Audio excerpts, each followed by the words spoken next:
প্রিয় দর্শক, সবাইকে আমন্ত্রণ জানাচ্ছি এখন টিভির নিয়মিত স্বাস্থ্য বিষয়ক আয়োজন আরোগ্য নিকেতনে। আমি ডাক্তার সাদিয়া সুলতানা রেশমা আপনাদের সাথে আছি। কথা বলতে এসেছি একটি নতুন স্বাস্থ্য সমস্যা নিয়ে। দর্শক, আমাদের শরীরের সবচেয়ে গুরুত্বপূর্ণ অঙ্গ হৃদযন্ত্র, তা কাজ করে যাচ্ছে প্রতিনিয়ত নিরলসভাবে, কিন্তু আমরা সমস্যা উপলব্ধি করতে পারি তখনই যখন এটি বিভিন্ন ধরনের রোগে আক্রান্ত হয়। যেমনি কখনো কখনো রক্তনালীর ব্লক ধরা পড়ে। এই রক্তনালীর ব্লক কি, সে নিয়ে আজকে আমাদের আলোচনা। এবং আমাদের সাথে আলোচনায় উপস্থিত আছেন আমাদের দেশের কিংবদন্তি কার্ডিওলজিস্ট। আমাদের সাথে আছেন অধ্যাপক ডাক্তার মোহাম্মদ আফজালুর রহমান, সাবেক পরিচালক জাতীয় হৃদরোগ ইনস্টিটিউট ও হাসপাতাল এবং সিনিয়র কনসালটেন্ট কন্টিনেন্টাল হাসপাতাল। স্যার, স্বাগত জানাচ্ছি আপনাকে আমাদের এই অনুষ্ঠানে। Thank you doctor Reshma, and thank you দি এখন টেলিভিশন আমাকে ইনভাইট করার জন্য। স্যার, আমরা আজকে কথা বলতে এসেছি হৃদযন্ত্রের যে রক্তনালী, তাতে ব্লক যখন ধরা পড়ে সেই বিষয় নিয়ে কথা বলতে। এটি খুবই সাধারণ একটি সমস্যা এবং আমরা দেখি ইদানিং এই সমস্যায় আক্রান্ত হচ্ছে বিভিন্ন বয়সীরা। আগে যখন আমরা শুনতাম যে এটি একটু বয়স্কদের হয়, এখন শুনতে পাচ্ছি যে না, তা একটু অল্প বয়স্কদেরও হচ্ছে। তো এই যে সমস্যাটি হচ্ছে সেটি নিয়ে আমরা আলোচনা করতে এসেছি। তাই প্রথমে একটু জানতে চাই, এই রক্তনালীর ব্লক যে ব্যাপারটি, সেটি আসলে কি? আসলে রেশমা, তুমি ঠিকই বলেছো যে আমাদের হার্ট কিন্তু কখনো রেস্ট নেয় না। সব অর্গানই রেস্ট নেয়, ব্রেন রেস্ট নেয়, কিডনি রেস্ট নেয়, আমাদের লিভার রেস্ট নেয়, কিন্তু হার্ট কিন্তু রেস্ট নেয় না। হার্ট চলছে। এখন আল্লাহ তৈরি যে মানুষের শরীরের রক্তনালী এক ধরনের রক্তনালী থাকে, হার্টেও কিন্তু আরেকটা সেট রক্তনালী আল্লাহ দিয়েছেন। এই রক্তনালীতেই অ্যাকচুয়ালি কোলেস্ট্রল জমা হয়, ব্লক তৈরি হয়। এখন আমরা যদি ইভ্যালুয়েশন মনে করতে পারি, অর্থাৎ প্যাথোজেনেসিস মনে করি, তাহলে আমাদের ফার্স্ট ডিকেড ওই সময় কিন্তু ফ্যাটি প্লাক জমা হয়। That is the first nidus. এবং ওই ফ্যাটি প্লাকটাই কিন্তু আস্তে আস্তে বাড়ে, মানে প্রথম 10 বছরই কিন্তু করোনারিতে ফ্যাটি প্লাকটা ব্লক জমা হয়। এই জমা হয়ে সেকেন্ড ডিকেড অর্থাৎ 20 বছর, 30 বছর, 40 বছর, 50 বছর গিয়ে এটা প্রমিনেন্ট হয়। প্রমিনেন্ট কেন হয়? যখন ব্লকের পরিমাণটা বেশি হয়। এখন এই যে মানে চলার পথ, এই চলার পথে হলো কি দেখা গেছে যে এশিয়ান আমাদের ক্ষেত্রে আর্লি ব্লকটা হচ্ছে, ওয়েস্টার্ন কান্ট্রিজ পরে হয়। তার কারণ নানাবিধ কারণ আছে। নানাবিধ কারণের মধ্যে যে আমাদের লাইফস্টাইল, সেডেন্টারি লাইফস্টাইল, আমরা ধূমপান করে থাকি, আমাদের ফুড হ্যাবিট ঠিক না, আমরা এক্সারসাইজ করি না। তারপরে হয় কি যে আমাদের এই কোলেস্ট্রলটা বার্ন হয় না। আর কোলেস্ট্রল যদি বার্ন না হয় তাহলে কিন্তু কোলেস্ট্রলটা জমা হয়ে যায়। আবার আমরা হলে ঠিকমতো চেক আপও করি না, সেটা একটা ফ্যাক্টর আছে। ডায়াবেটিস ঠিকমতো নিয়ন্ত্রণ রাখি না, ধূমপান আমরা করে থাকি। তারপরে এখন আমাদের বাংলাদেশ ট্রানজিশন পিরিয়ড যাচ্ছে, অর্থাৎ ডেভেলপিং কান্ট্রি থেকে ডেভেলপ কান্ট্রি যাচ্ছে। কাজে এই যে competition stress is also in factor. Number 2 হলো কি দেখা যাচ্ছে যে এক্সারসাইজ দিকে আমরা খেয়ালই করি না। এখন এই যে ব্লকটা হলে তো অনেক সময় সাইলেন্ট থাকে কতক্ষণ পর্যন্ত? যতক্ষণ পর্যন্ত হার্টের রক্তনালী ব্লক 70% ক্রস না করে, আচ্ছা, ততক্ষণ কিন্তু বোঝা যাবে না, কিছুতে বোঝা যাবে না, সিমটম হবে না, কোনো টেস্টে ধরা পড়বে না। 70% উপরে গেলেই কিন্তু তখনই ব্লকটা সিমটম প্রডিউস করে। কেমন সিমটম প্রডিউস করে? হাঁটতে গেলে বলবে যে আমি হাঁটতে গেলে আমার বুকটা চেপে ধরছে, আবার রেস্ট নিলে ব্যথাটা কমে যাচ্ছে, এই ধরনের আর কি।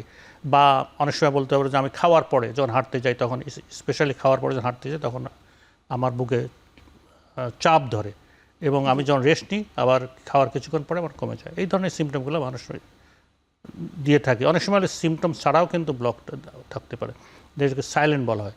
এই চলে ডায়াবেটিক পেশেন্টের ক্ষেত্রে হয়ে থাকে, যে কোনো হার্টের রক্তনালী 70% ক্রস করে গেছে কিন্তু কোনো সিমটম নাই, হতে পারে এটা। এখন হঠাৎ করে কোনো রক্তনালীতে হলে কি যে মানুষ হার্ট অ্যাটাক নিয়ে আসে। অ্যান্ড হার্ট অ্যাটাক নিয়ে কখন আসে? যখন হলে কি হার্টের রক্তনালী ব্লকটা 100% হয়ে যায়, তখনই কিন্তু হার্ট অ্যাটাক হয়। 100% ব্লকের আগে কিন্তু হার্ট অ্যাটাক হয় না। অনেক সময় হয় না যে আমার ইসিজি নর্মাল, আমার ইকো নর্মাল, তার মানে আমার হার্টের সমস্যা নাই, কথা কিন্তু ঠিক না। কারণ ইসিজি যখন আসবে তার মানে আপনার হার্টের রক্তনালী ব্লক 95%-এর বেশি হয়ে গেছে। হার্ট অ্যাটাক যখন হবে ধরে নেওয়া যায় 100 ব্লক রক্তনালী ইনভেরিয়েবলি 100%, তখন ইসিজি চেঞ্জ আসবে, তখন ইকো চেঞ্জ হবে। তার আগ পর্যন্ত কিন্তু ইসিজি ইকোতে চেঞ্জ আসে না। সেই জন্যই কিন্তু অনেক সময় আমরা বলে থাকি আমার ইসিজি ভালো, আমার ইকো থাকে ভালো, আমার চেস্ট পেইন হচ্ছে, কাজে হার্টের ব্যথা না। আমরা ইগনোর করে থাকি, অনেক পেশেন্ট ইগনোর করে থাকে। এবং অনেক ডাক্তারও ধরে নেওয়া হলে যখন আমরা অনেক জায়গায় যাচ্ছে, কোনো স্পেশালি মানে কোনো হেলথ কেয়ারে যাচ্ছে অথবা যাচ্ছে, ইসিজি নর্মাল আছে, ইকো নর্মাল আছে, ছেড়ে দিল, তার মানে আপনার হার্টের অসুখ নাই না। Symptom is the most important. কাজেই সাইন সিমটম নেই কোন most important, risk factor is most important. ওই পেশেন্টের বয়স কত, ফ্যামিলি হিস্ট্রি কি, ডায়াবেটিস আছে কিনা, সিগারেট খায় কিনা, হাইপারটেনশন আছে কিনা, কোলেস্টেরল কেমন আছে, these are the compounding variable, যেগুলোকে হার্টের রক্তনালী থাকলে হার্টের রক্তনালী ব্লক থাকার সম্ভাবনা বেশি। এইসবগুলো বিষয় নিয়েই কিন্তু আমাদেরকে সামগ্রিকভাবে অ্যানালাইজ করা উচিত। জি অবশ্যই। কাজেই একটা রোগীর যে ইসিজি ভালো, ইকো ভালো, চেস্ট পেইন আসছে, আমরা ছেড়ে দিই, ক্যাজুয়ালি নিই, আমরা ঠিকমতো হিস্ট্রি নিই না। History is the most important part. অবশ্যই স্যার, খুবই গুরুত্বপূর্ণ কথাটি আপনি বলেছেন যে এখানে রোগীর ইতিহাস যেটি আছে সেটি খুবই গুরুত্বপূর্ণ। তো এই ইতিহাসের কথা ঘাটলে আপনি যে উপসর্গের কথা বলছিলেন, সেই উপসর্গগুলো তো সাধারণত আমরা জানি যে গ্যাসের সমস্যা হলে হয়, এবং দেখা যায় এই সমস্যায় ভুগছে আমাদের দেশের প্রায় 80 থেকে 90% মানুষ, এবং তারা সাধারণত ধারণাই করে যে এই সমস্যাটি, বিশেষ করে যারা একটু প্রান্তিক অঞ্চলে আছে তারা কিন্তু খুব একটা চেক আপ করতে চায় না। তো এই ধরনের উপসর্গ যদি থাকে, তাদেরকে কখন গিয়ে আমরা বুঝতে পারবো যে না তাদের সমস্যা হতে পারে, এগুলো হার্টের সমস্যা? এখানে কি কোনো স্ক্রিনিং পদ্ধতি আছে কিনা? অবশ্যই আছে। গ্যাস বাংলাদেশ সব তুমি বললো যে 80%, আমি বলবো 100%। কারণ সব মানুষেরই কিছু না কিছু গ্যাস্ট্রিকের প্রবলেম থাকে। আর এই গ্যাস্ট্রিকের প্রবলেম থাকে মোস্ট কমনলি গ্যাস্ট্রিকের প্রবলেম আর হার্টের পেন কনফিউজড হয়। আর সবসময় কিন্তু মানুষ কিন্তু ডিনাই করতে চায় কিছু। যদি বলা হয় যে আপনার অপারেশন লাগবে না, রুগী খুব খুশি হবে, কিন্তু অপারেশন লাগবে বললে রুগী কিন্তু খুশি হবে না। আচ্ছা, রুগী কিন্তু অ্যাকসেপ্ট করতে চায় যে আমার কিছু লাগবে না। এটা সব মানুষের, এবং আমারও, আপনারও, তোমারও। কাজেই এই যে মানুষের হার্টের পেনটা গ্যাসের পেন বলে চালা দিতে চায়।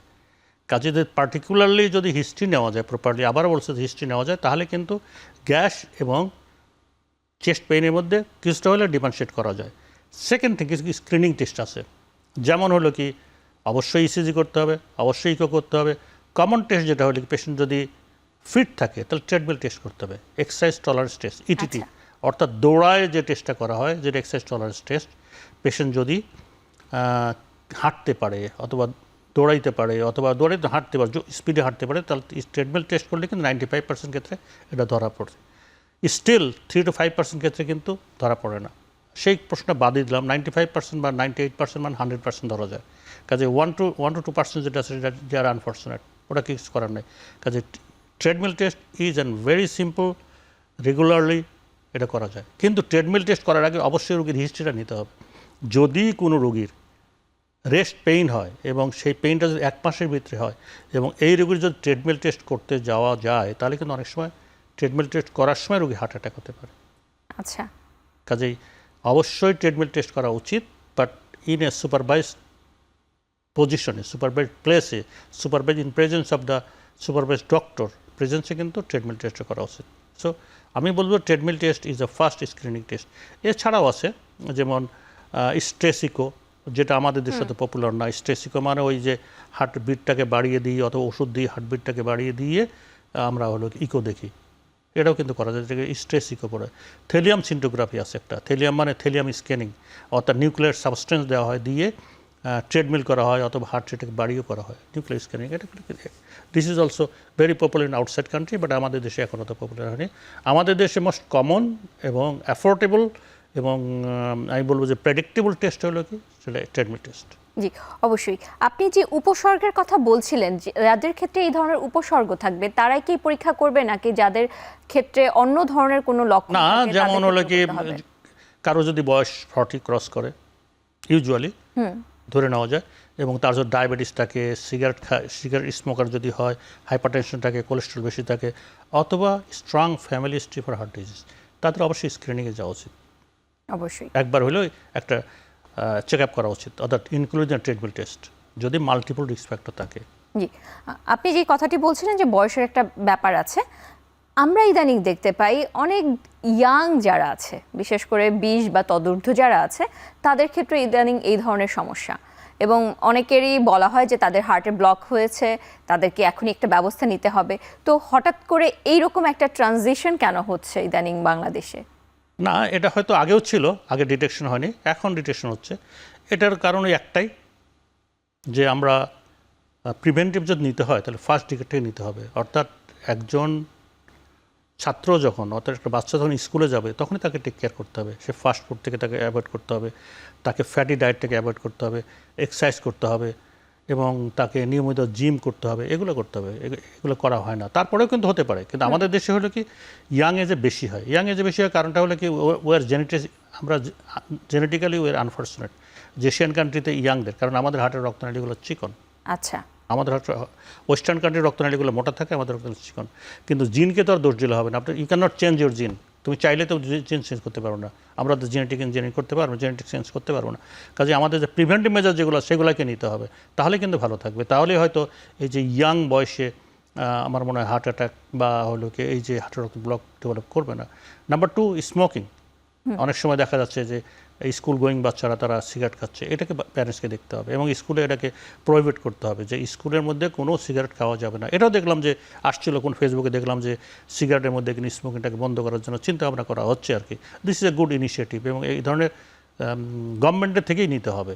তারপরে এগুলোকে অ্যাওয়ারনেস ক্রিয়েট করতে হবে, অর্থাৎ হলে কি টেলিভিশন, যেমন আজকে যেমন কথা বলছি এরকমই কিন্তু আমাদের হলো কি টেলিভিশনের দায়িত্ব আছে, যারা মিডিয়ার ইলেকট্রনিক মিডিয়ার দায়িত্ব আছে, ধূমপান নিষিদ্ধ, ধূমপান করলে হার্টের অসুখ হবে, পেপারেও থাকা উচিত। কিন্তু এটা কিন্তু আনফর্চুনেটলি আমাদের দেশে মিডিয়ারা করে থাকে না, করে কিন্তু ওইভাবে করে না। ধূমপান নিষিদ্ধ, ধূমপান করলে হার্টের অসুখ হবে, এই ধরনের স্লোগান কিন্তু আমি কোনো টেলিভিশন বা কোনো পেপারে দিচ্ছে বলে আমি দেখিনি। না, অবশ্যই আপনি আরেকটি গুরুত্বপূর্ণ কথা বলেছেন এই ধূমপানের ব্যাপারে। তো ধূমপান তো ইদানিং আমাদের যারা ইয়াং জেনারেশন আছে তারা এখান থেকে একটু সরে এসে ভেপিং করছে, এই ব্যাপারটি কি নিরাপদ? না, এটাও ক্ষতিকারক, ক্ষতি কম হইতে পারে, কিন্তু এটি একই জিনিস তো, নিকোটিন, বডিতে নিকোটিন যাবে, নিকোটিন গেলে কি হবে, নিকোটিন রক্তের সাথে মিশবে, বিশ্বে প্রবলেম ক্রিয়েট করবে, জি জি, এন্ডোথেলিয়াল ইনজুরি করবে। কাজে একই জিনিস, একটা কনসেন্ট্রেশন বেশি, একটা কনসেন্ট্রেশন কম, জি, ডিফারেন্সটা এটাই। তার মানে দুটোই হার্টের সমস্যা তৈরি করার পিছনে একটা ভূমিকা পালন করতে পারে। সাপোজ আমি ধূমপান করছি, you are sitting on front of me, you are also affected for that. Passive smoker কিন্তু ক্ষতিকারক, মানে আমার মতো ক্ষতি হবে না, কিন্তু you will be affected for that. তার মানে ধূমপান অবশ্যই ক্ষতিকারক, এবং এই যে পাবলিক প্লেসে ধূমপান করে, ওপেনলি ধূমপান করে, এটা তো নিষিদ্ধ, এটা তো করা যাবে না। এবং ডেফিনেটলি এটা রুল থাকা উচিত যে ধূমপানের জন্য, ধূমপায়ীদের জন্য একটা জায়গা থাকতে হবে। ইভেন ইফ ইউ, অবশ্যই তুমি দেখেছো যে বিদেশে এবং এয়ারপোর্টের ভিতরে তো একটা প্লেস থাকে, আলাদা একটি জোন থাকে, ইভেন বাইরের দেশেও কিন্তু পাবলিক প্লেসে কিন্তু ইউজুয়ালি ধূমপান করে না, ধূমপান করার জন্য আলাদা জায়গা, সিগারেট জায়গা থাকে। আমাদের দেশে ওটা করা উচিত বলে আমি মনে করি। আমরা এই নিয়ে আরো কথা শুনবো, এখন একটি বিরতির সময় হয়েছে।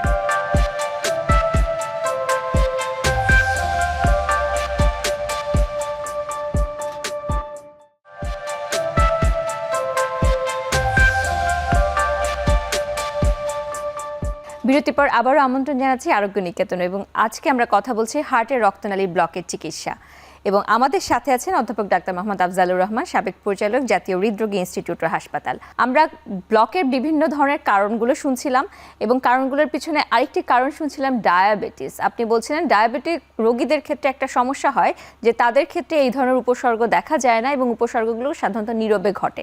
তো এর পিছনে কারণটি কি?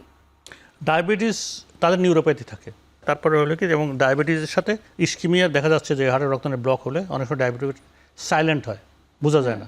ইভেন ফিমেলদের ক্ষেত্রে কিন্তু বেশিরভাগ সাইলেন্ট হয়ে থাকে।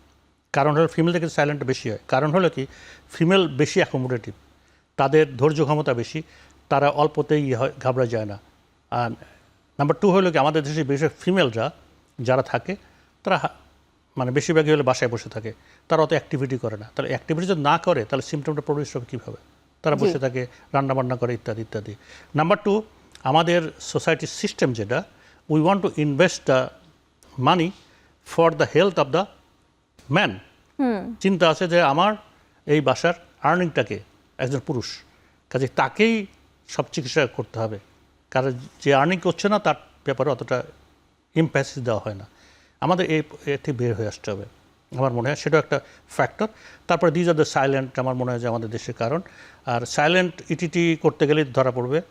এখন ধরা পড়ার পরে যখন ইটিটিতে পজিটিভ হয়, তার সাধারণ অবস্থা আমরা বলে থাকি যে আপনারা, অথবা সিমটম যদি টিপিক্যাল হয়, অর্থাৎ কোনো রোগী যদি বলে যে আমি হাঁটতে গেলে আমার বুকে ব্যথা হয়, এবং আমি বসে থাকলে বুকে ব্যথাটা কমে যায়, আমার সিঁড়ি ভাঙলে বুকে ব্যথা হয়, একতলা ভাঙলে বুকে ব্যথা, তখন আমি আসতে রেস্ট নিই, তার ব্যথা কমে যায়। অথবা সকালবেলা যখন হাঁটি, কিছুক্ষণ হাঁটার পরে আমার বুকটা চেপে ধরে, আমি একটু রেস্ট নিই, তারপরে আমি হাঁটি, কোনো অসুবিধা নেই। তার মানে দিস ইজ টিপিক্যাল অ্যাঞ্জিনাল পেইন। এবং এই ধরনের ক্ষেত্রে অনেক সময় সরাসরি আমরা অ্যাঞ্জিওগ্রাম করতে বলি, অথবা ট্রেডমিল টেস্ট করে অ্যাঞ্জিওগ্রাম করতে বলি। এখন যদি এই ধরনের সিমটম থাকে এবং ইট ইজ পজিটিভ হয়, তাহলে আমরা অ্যাঞ্জিওগ্রাম যদি ব্লক নির্ণয় করা হয়, অ্যাঞ্জিওগ্রামই একমাত্র টেস্ট যে টেস্টে মানে it is gold standard test বলা হয়। There is no other test that is equivalent to angiogram. এটা করার পরে ব্লকটার পার্সেন্ট নির্ণয় করা হয়, কত পার্সেন্ট ব্লক আছে, এটা কি 30%, এটা কি 40%, এটা কি 50%, এটা কি 60%, এটা 70% না 100%, ক্যাটাগরি করা হবে। কাজে এই যে ক্যাটাগরি করা হলো, কটা রক্তনালী ব্লক আছে, একটা রক্তনালীতে না দুটো না তিনটা, বা ব্লকের ধরনটা কি, ইত্যাদি ইত্যাদি স্ট্র্যাটিফাই করা হয়। কাজে এটার পর ভিত্তি করে চিকিৎসা নির্ণয় করা হবে। এখানে আমি বলে নিই সিটি অ্যাঞ্জিওগ্রামের একটা টেস্ট আছে।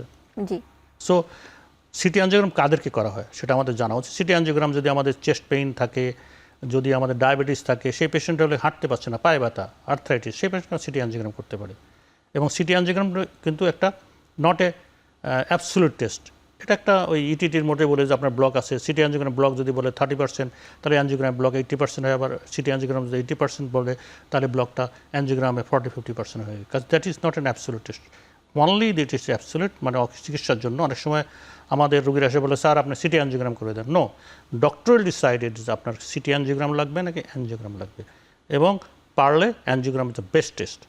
কারণ অ্যাঞ্জিওগ্রাম করলেও শরীরে ডাই দিতে হয়, সিটি অ্যাঞ্জিওগ্রাম করলেও শরীরে ডাই দিতে হয়। একটা ডাই দিতে হয় আপনার হলে পেরিফেরির থেকে, একটা ডাই দিয়ে হার্টের রক্তনালী, ডিফারেন্সটা এটাই, there is no more difference.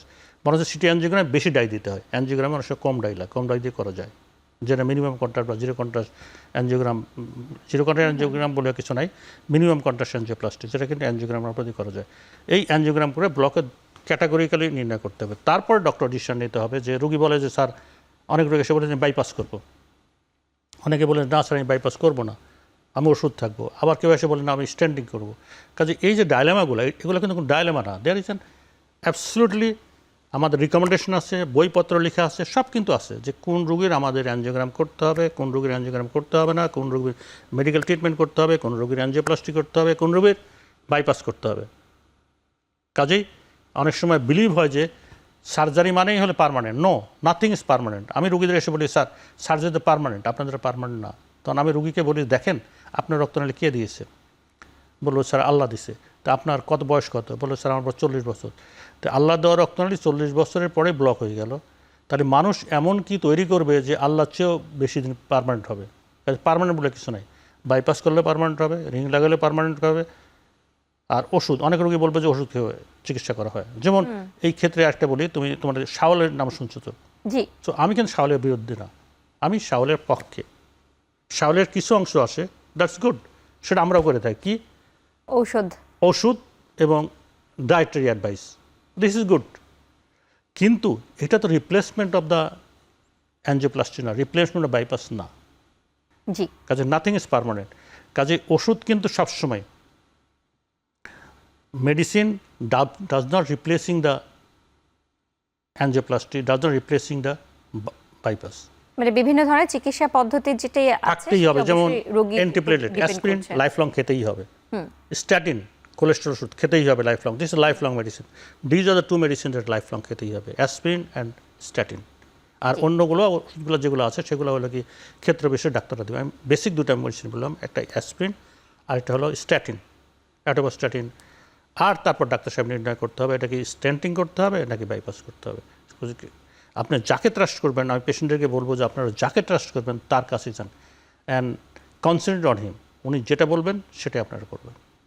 জি অবশ্যই। তার মানে আমাদের যে ওভারডিউ হয় না তা না। অনেক সময় আমরা যারা স্ট্যান্ডিং করি, আমরা সাধারণত মনে করি যে standing is the best option, আমরা বাইপাস অপশনটা দিই না। Sometimes it happen but not frequently. আবার বাইপাস যারা করে থাকি তারা দেখি একটা রক্তনালী ব্লক থাকলে আমরা বাইপাস করে দিচ্ছি। No, we should send the patient for ring. আমাদেরও যারা বেশি রক্তনালীতে ব্লক আছে, প্রচুর ব্লক আছে ধরনের, যেখানে stenting not feasible at all, সেক্ষেত্রে আমাদের বাইপাসে পাঠানো উচিত। আর একটা ইয়াঙ্গার পেশেন্টের ক্ষেত্রে আমরা সাধারণত স্ট্যান্টিংটাকে প্রিফার করি, কারণ ডিজিজ ইজ প্রোগ্রেসিভ। কাজে বাইপাসটা বারবার করা যায় না, একটা মনে রাখতে হবে। আমি মাঝে মধ্যে মানুষকে যোগ করি, এটা ওপেন ফোরাম বলা ঠিক হবে না, যে আপনি বিয়ে কয়বার করা যায়, তো অনেকে বলে স্যার 4বারও করা যায় না। আপনি সেকেন্ড টাইম যখন বিয়ে করতে যাবেন তখন lot of the problem, lot of the trouble. First যে marriage, that is the best marriage, এবং সেটা যদি পার্মানেন্ট থাকে তাহলে ভালো। সেজন্য মানুষ বলে থাকি মানুষকে যে দেখেন বাইপাস একবারই করা যায়, সেকেন্ড টাইম বাইপাস করা খুবই রিস্কি। সেকেন্ড টাইম সার্জনরা বাইপাস করতে চায় না, কিন্তু রিং কিন্তু বারবার করা যায়। সেজন্য ইয়াঙ্গার পেশেন্টের ক্ষেত্রে যাদের বয়স কম তাদের ক্ষেত্রে আমরা চাই যে স্টেন্টিং লাগাতে। তারপরে যে স্টেন্টিং লাগানোর ব্লক যদি হয়ে থাকে তখন আপনার হলো কি বাইপাস যাওয়ার সময় পাবেন আপনি। কিন্তু আপনি যদি 40 বছর বা 30 বছরই বাইপাস করেন তাহলে কী হলো, মানুষের বয়সটা কারণে আমরা 70 ধরে থাকি, তাহলে আমাদের 50 ইয়ার্সই আপনার আবার ব্লক হলো, তাহলে 50 ইয়ার্সে ব্লক আবার আপনাকে বাইপাস করতে হবে, ইট নট পসিবল। স্যার, আপনি যে বলছিলেন স্টেন্টিং বা রিং পরানোর ব্যাপারে, এই ব্যাপারে আমাদের যারা রোগী আছে তাদের মধ্যে একটা ভয় কিন্তু এখনো আছে। তারা মনে করে যে এটি দিলে পরবর্তীতে কি সমস্যা হবে। আমরা তার আগে কিছুদিন ওষুধ খেয়ে দেখি এবং অনেকেই যখন উপদেশ দেওয়া হয় যে তাদেরকে রিং পরাতেই হবে এখন, তারা কিন্তু অনেকে চলে আসে যে না আমরা এই চিকিৎসা নিব না, আবার আরেকজন চিকিৎসকের কাছে যায়, এমনকি দেশের বাইরেও চলে যায়। তো এইরকম আমরা চিত্র শুনেছি এবং দেখেছি যে আমাদের দেশে বলা হয়েছে যে তাকে রিং পরাতে হবে 1টি বা 2টি বা 3টি, কিন্তু পার্শ্ববর্তী দেশ বা অন্যান্য দেশে যখন যাচ্ছে তাদেরকে বলা হচ্ছে যে না আপনার তো এরকম কিছুই হয়নি, আপনারা শুধু ওষুধ গ্রহণ করেন, বা কিছু একটা পরীক্ষা তারা করে বলছে যে ঠিক আছে আপনি আবার পরে কিছুদিন পরে আবার এসে দেখা করেন।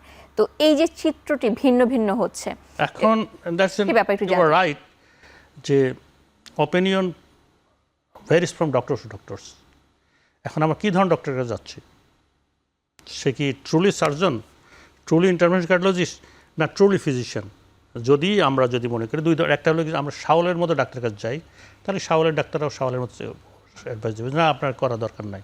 জি, কিন্তু রিকমেন্ডেশন যেটা আছে, কোনো ডক্টর যদি রিকমেন্ডেশনে চলে তাহলে কিন্তু ভেরিয়েশন হওয়ার কথা না।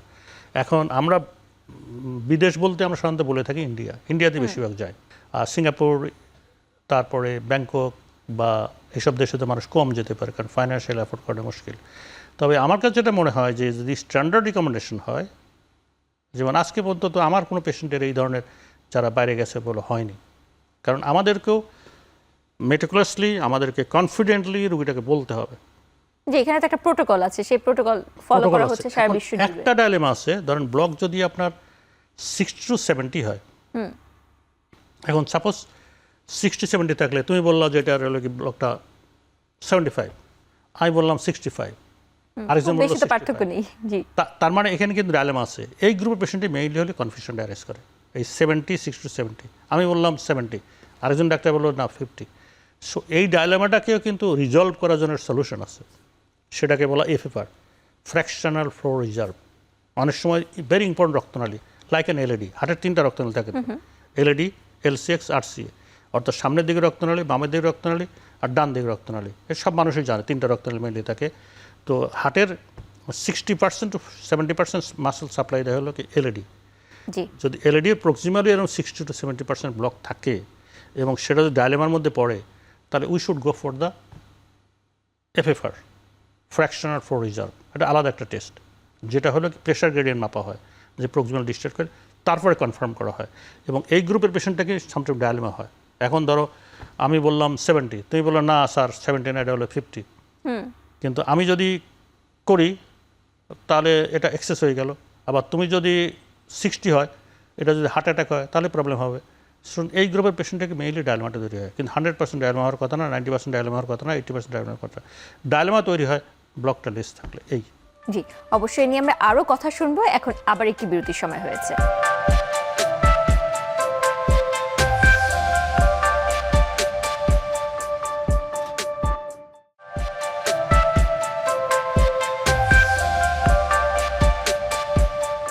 বিরতির পর আবারও আমন্ত্রণ জানাচ্ছি আরোগ্য নিকেতনে। আজকে আমরা কথা শুনছি হার্টের রক্তনালীর ব্লকের চিকিৎসা। তো রক্তনালীর ব্লকের চিকিৎসায় অ্যানজিওগ্রাম খুবই গুরুত্বপূর্ণ বিষয়, এবং এটি আপনি বলছেন যে বিভিন্ন ধরনের যে রক্তনালীর ব্লক তার উপর নির্ভর করছে যে তাকে রিং বা স্টেন্টিং করতে হবে কিনা।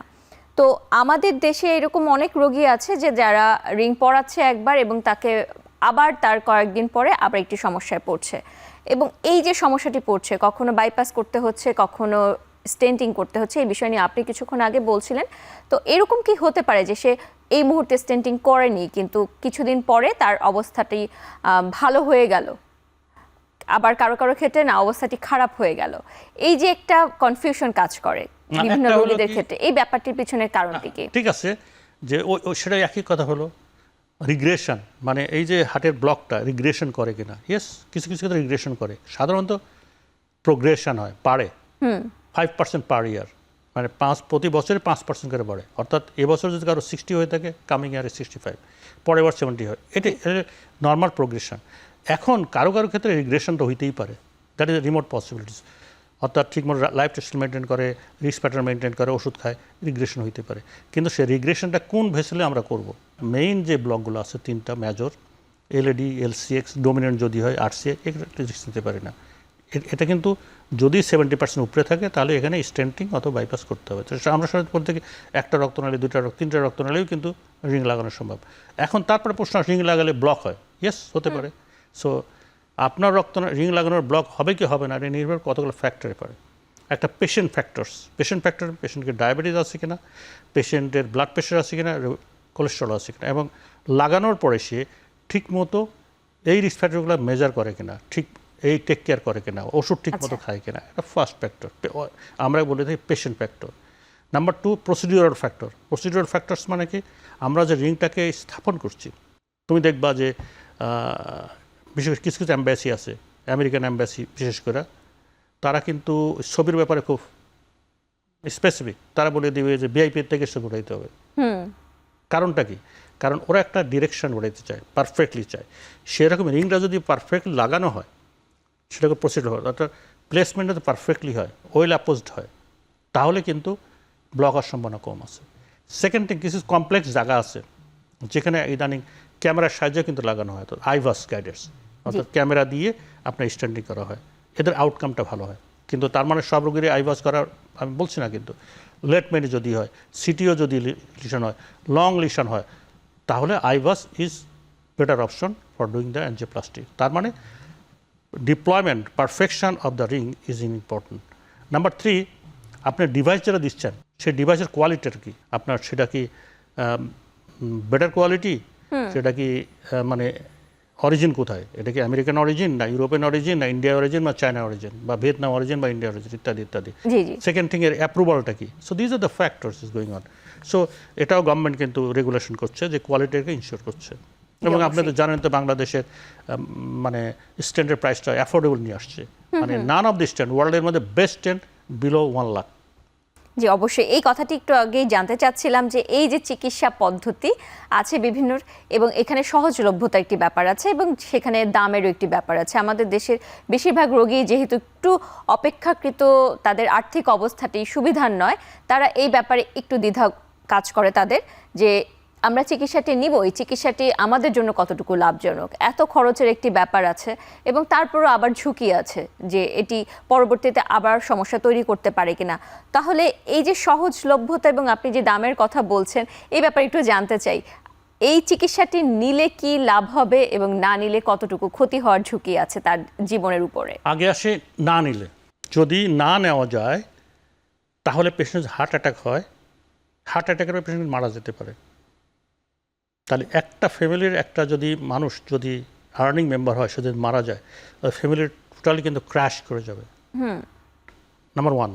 নাম্বার 2, যদি হার্ট অ্যাটাকের পরে হার্টের পাম্পিং কমে যায়, অর্থাৎ হার্টের কার্যক্ষমতা কমে যায়, নর্মালি তো কার্যক্ষমতা থাকে মোর দ্যান 60, যদি কার্যক্ষমতা 30-এর নিচে নিয়ে আসে, তাহলে ওই মানুষ কিন্তু আর কোনো কোনো অ্যাক্টিভিটি করতে পারবে না, সারাদিন শ্বাসকষ্ট হবে, ওষুধ খেতে হবে।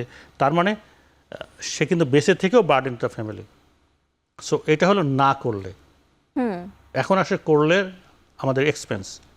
এখন যদি আমরা এক্সপেন্স যেটা হবে সেটাকে যদি আমি প্লাস মাইনাস করি, প্রথম এক্সপেন্সটা দেখেন নট রিকভারেবল, পরের এক্সপেন্সটা কিন্তু রিকভারেবল। ইফ একজন মানুষ যদি আর্নিং অ্যাক্টিভ থাকে, সে যদি ঠিকমতো পরিশ্রম করতে পারে, কাজ করতে পারে, সে কিন্তু যে প্রাইসে ব্যয় হচ্ছে চিকিৎসার জন্য, সেই প্রাইসটা কিন্তু রিকভারি করতে পারবে। আর আগের দুইজনকে রিকভারি করতে পারছে না। কাজেই যাই হোক না, কষ্ট হলে করা উচিত। তবে ডেফিনেটলি আমি বলবো যে খরচটা আরও কমানো উচিত। আমি বলবো এখন স্টেন্টের খরচটা আমার মনে হয় যে this is very reasonable, below 1 lakh, এবং এটা হলো 50,000 থেকে শুরু করে 1 লাখ পর্যন্ত আছে। Anybody can do that. এবং এগুলো কিন্তু যেমন 68 থেকে যে 90,000 টাকা আছে, দে আর ভেরি গুড স্ট্যান্ড, এবং এইগুলো কিন্তু আমেরিকান মানুষের লাগানো হয়।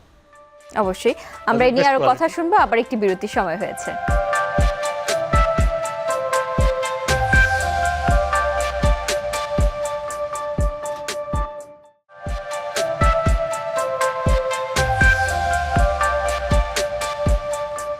বিরতির পর আবারও আমন্ত্রণ জানাচ্ছি আরোগ্য নিকেতনে। আজকে আমরা কথা বলছি হার্টের রক্তনালীর ব্লকের চিকিৎসা এবং রক্তনালীর ব্লকের বিভিন্ন ধরনের চিকিৎসা পদ্ধতির কথা শুনছিলাম। যে প্রশ্নটি সব দর্শকই জানতে চায় তা হচ্ছে, এই ধরনের চিকিৎসা নেওয়ার পরে একজন রোগী স্বাভাবিক বা সুস্থ জীবনে ফিরতে কতদিন সময় লাগতে পারে? রিং লাগানোর পরে আফটার 7 ডেজ যদি হার্টের পাম্পিং ভালো থাকে, অর্থাৎ হার্টের রক্তনালী ব্লক যদি পারফেক্টলি করা হয়, 7 দিন পরে কিন্তু সে চলে যেতে পারে আস্তে আস্তে তার নর্মাল কাজে। এবং তারপরে তো হচ্ছে আমার অনেক রোগী তো আমার ক্রিকেট খেলে, অনেক রোগী ব্যাডমিন্টন খেলে, অনেক রোগী অফিস করছে, হোয়াই নট। সাধারণ রিংয়ের পরে আমরা বলে থাকি যে আপনার 2 to 3 weeks পরে নর্মাল অ্যাক্টিভিটি চলে যাবে, আর বাসায় গিয়ে কিন্তু হাঁটতে পারবে। এবং অনেক রোগী তো দেখি পরের দিনে দেখি অফিস চলে যায়, কাজে বসে থাকার কোনো দরকার নাই। কারণ ওই রোগীটা যদি বসে থাকে তাহলে কিন্তু তার সাইকোলজিক্যালি আপসেট হবে, তার হার্টের রক্তনালীগুলো অ্যাক্টিভ হবে না, আরও ক্ষতি হবে। কাজেই নর্মাল অ্যাক্টিভিটি ফিরে যেতে হবে তাকে, অর্থাৎ যার যা প্রফেশন সেই প্রফেশনে ফিরে যেতে হবে। সো ডেফিনেটলি হার্টের পাম্পিং যদি কম থাকে আমরা স্ট্রেনিয়াস এক্সারসাইজ করতে নিষেধ করি। আমরা বলি যে আপনি ভারী কাজকাম করবেন না, এক্সারসাইজ করবেন না, বাট নর্মাল অ্যাক্টিভিটি কিন্তু করতে পারবো। নর্মাল অফিস করা, ক্লাস নেওয়া, স্কুলে যাওয়া সবই করতে পারবে। এবং বাইপাসের পরে কিন্তু বাইপাসের পরে একটু টাইম বেশি দেওয়া হয়, 4 উইক পরে সাধারণত ওরা রিকমেন্ড করে থাকে যেতে সে নর্মাল একটি it depends upon the patient to patient. কাজেই একজন মানুষ বাইপাস করুক, রিং লাগাক, সে কিন্তু নর্মাল অ্যাক্টিভিটি করতে পারে। এবং আমাদের ভিতরেই অনেক ডক্টর আছে যাদের রিং লাগানো, তারা কিন্তু স্ট্যান্ডিং করছে। আবার অনেক সার্জন আছে তাদের রিং লাগানো বা বাইপাস করা আছে, তারা কিন্তু বাইপাস করছে। জি অবশ্যই। আমাদের হলো কি বেস্ট এক্সাম্পল হলো কি আপনার প্রফেসর বি চৌধুরী, ওনার কিন্তু অনেক আগে বাইপাস করেছিল, হি ওয়াজ মাই পেশেন্ট, উনি কিন্তু অনেক আগে বাইপাস করছিল। তারপরে তো উনি 90-80 ইয়ার্স পর্যন্ত 90 ইয়ার্সের উপরে বিশেষ উনি নর্মাল কাজকাম করেছে। জি অবশ্যই। তো এই যে এই ধরনের যারা রোগী আছে, চিকিৎসা নিয়েছে, স্টেন্টিং করেছে বা বাইপাস করেছে, এরপরে তো তাদেরকে নিয়মিত একজন চিকিৎসকের ফলো আপে থাকা উচিত। কিন্তু আমাদের অনেকেই আছে যারা এই ফলো আপটা খুব একটা প্রয়োজন মনে করেন না, তাদের ব্যাপারে আপনার কোনো উপদেশ আছে কিনা? অবশ্যই ফলো আপে থাকতে হবে, অবশ্যই ফলো আপে থাকতে হবে, এবং তাকে ওষুধ খেতে হবে। আবারও বলছি, ওষুধ পরিহার করা যাবে না। এবং রিং লাগানো, বাইপাস করা does not replacing the medicine. কারণ যদি অ্যান্টিপ্লেটলেট না খায়, ইকোস্প্রিন জাতীয় ওষুধ না খায়, অথবা ক্লোপিডিগ্রল না খায়, তাহলে আবার স্টেন্ট ব্লক হতে পারে। স্ট্যাটিন, কোলেস্ট্রল যদি ঠিকমতো নিয়ন্ত্রণ রাখা না হয়, সাধারণত বাইপাস স্টেন্ট এবার কোলেস্ট্রল 55 মিলিগ্রামের নিচে, লোয়ার ইজ দ্য বেটার। আচ্ছা, কাজেই স্ট্যাটিন খেতেই হবে, কোলেস্ট্রল খেতেই হবে। নাম্বার 3, হার্টের পাম্পিং যদি কম থাকে তাহলে হার্টের পাম্পিং বাড়ানোর জন্য ওষুধ খেতে হবে। নাম্বার 4, যে ডায়াবেটিস যে থেকে ডায়াবেটিস কন্ট্রোল করতে হবে, ব্লাড প্রেশার কন্ট্রোল করতে হবে, ধূমপান বন্ধ করতে হবে, এক্সারসাইজ করতে হবে, ডায়েটের রেস্ট্রিকশন করতে হবে। এবং আমাদের দেশে একটা আমরা ভাত বেশি খেয়ে ফেলি, আমরা ভাতটা বেশি খেয়ে ফেলি। সো ভাত কিন্তু বেশি হার্মফুল দ্যান মিটের চেয়ে। আমরা সাধারণত সাজেস্ট করি গরুর মাংস খাওয়া যাবে না, খাসির মাংস খাওয়া যাবে না। No, this is not right. কোনো বইয়ে লেখা নাই যে গরুর মাংস খাওয়া যাবে না। আপনি খাবেন, পরিমিত খাবেন। রুগীরা মানে একেবারে আপসেট হয়ে, স্যার আমাকে 1 বছর গরু মাংস খেতে দেয়নি। No, this is not right. গরু মাংস খাওয়া যাবে না এটা তো কোনো লেখা নেই, দ্যাট ইজ রিকমেন্ডেশন। ফ্যাট কম খাবেন, গরু মাংস প্রতিদিন খাবেন না, কিন্তু খাবেন না বলে কোনো কথা নেই, আপনি খাবেন। বরঞ্চ আমার বাংলাদেশের জন্য একটাই সাজেশন, মিষ্টি পরিহার করুন, ভাত কম খান, দ্যাটস ফাইন। আর সব নর্মাল খাওয়া খান, এবং ভেজিটেবলটা বেশি খেতে হবে, গ্রিন লিফি ভেজিটেবল বেশি খেতে হবে। অবশ্যই। তার মানে এই খাদ্যাভ্যাস এবং জীবনযাপন পদ্ধতি খুবই গুরুত্বপূর্ণ। কথা বলতে বলতে আমরা অনুষ্ঠানের শেষ পর্যায়ে চলে এসেছি। বিদায়ের আগে আমাদের দর্শকের উদ্দেশ্যে এই যে হার্টের রক্তনালীর ব্লক হচ্ছে, সেটি প্রতিরোধের কার্যকর উপায়গুলি একটু জানতে চাই সংক্ষেপে। প্রতিরোধ তো আমি আবার বলছি, প্রতিরোধটা শুরু করতে হবে একদম ফার্স্ট টিকেট থেকে। এবং এটা কিন্তু প্যারেন্টসদের দায়িত্ব, অর্থাৎ আমাদের দায়িত্ব, তোমার দায়িত্ব, যে ফিউচার জেনারেশন যারা আছে তাদেরকে প্রতিরোধ করতে হবে একদম ফার্স্ট ইনস্টিটিউশন থেকে।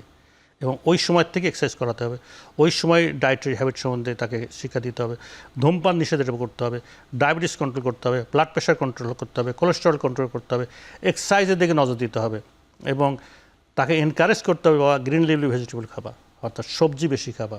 ডায়েটের মধ্যে সবজি থাকতেই হবে। কিন্তু আমাদের দেশে সবজি না থেকে আমরা করি কি ফাস্টফুডের দিকে ধাবিত হচ্ছে।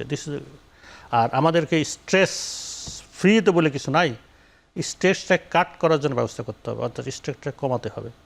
জি অবশ্যই। আপনাকে অসংখ্য ধন্যবাদ আপনার মূল্যবান সময় থেকে আমাদেরকে আজকে সময় দেওয়ার জন্য। তোমাকেও ধন্যবাদ জানাচ্ছি সুন্দর প্রশ্ন করার জন্য। আমার মনে হয় যে পেশেন্টরা উপকৃত হবে। প্রিয় দর্শক, আজকে এখানেই বিদায় নিতে হচ্ছে। ভালো থাকতে হলে, সুস্থ থাকতে হলে সুষম খাদ্যাভ্যাস এবং সুস্থ জীবনযাপন পদ্ধতির কোনো বিকল্প নেই। ভালো থাকুন, সুস্থ থাকুন।